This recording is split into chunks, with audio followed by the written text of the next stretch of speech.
कुछ समय पहले की बात है कि आरामपुर नामक एक छोटे से पिछड़े हुए कस्बे में एक धनवान सेठ रहता था। सेठ के पास इतने रुपये थे कि वह आराम से अपना जीवन गुजार सके। उस सेठ ने आरामपुर में एक दुकान खोल रखी थी जिससे सभी लोग सामान लेकर जाते थे।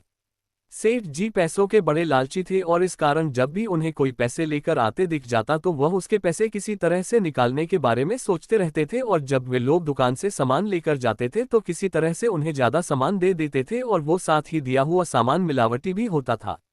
कभी कभी तो सेठ जी लोगों को हिसाब में गड़बड़ी करके भी बता देते थे, और क्योंकि आरामपुर जैसे छोटे से कस्बे के लोग ज्यादा पढ़े लिखे थे नहीं और इस कारण उन्हें पता भी नहीं चलता था। सेठ जी के इस तरह से व्यवहार के कारण ज्यादातर लोग उन्हें पसंद नहीं करते थे। पर कस्बे के अधिकतर लोगों को उनके बारे में पता नहीं था कि वह लोगों को लूटकर चुना लगाते हैं। वे लोग सेठ जी को अच्छा मानते थे और इस कारण उसके पास से ही सामान लेकर जाते थे।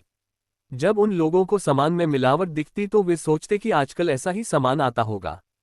सेठ जी लोगों को और दुकानों की तुलना में सस्ता सामान देते थे। इस कारण लोग उनके पास ज्यादा मात्रा में जाया करते थे। एक बार की बात है, सेठ जी को दुकान में कुछ मजदूरों की जरूरत पड़ गई थी और इस कारण उन्होंने कस्बे के कुछ लोगों से काम करवा लिया था।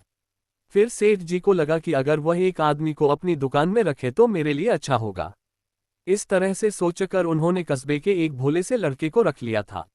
वह लड़का दिखने में ही भोला भाला था, पर जब भी वह बेईमानी होते देखता तो वह उसके बारे में लोगों को बताने लग जाता था।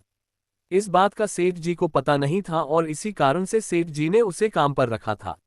एक दिन सेठ जी ने शहर से कुछ सामान मंगाया था जो उन्होंने अपने घर में रखा था।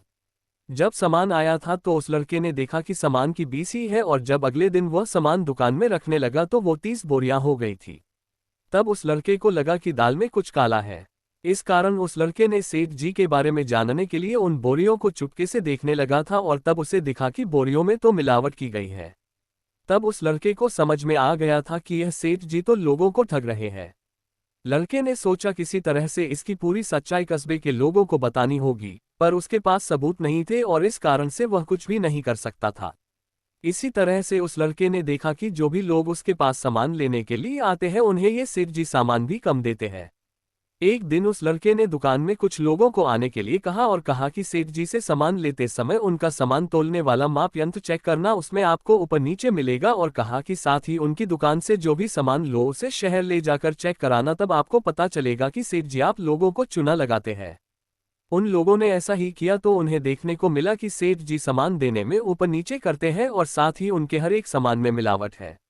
ये सब सबूत लेकर वे लोग अपने कस्बे में आ गए और सभी लोगों को दिखाया, जिससे लोगों को समझ में आया कि सेठ जी तो हम लोगों को चुना लगाते आ रहे हैं और हमने उन पर भरोसा किया है।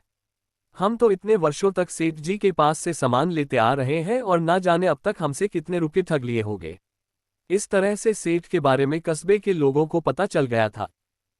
तब से कस्बे के लोगों ने उसकी दुकान में जाना बंद कर दिया था। सेठ जी को पुलिस ने गिरफ्तार कर लिया और जेल में डाल दिया था।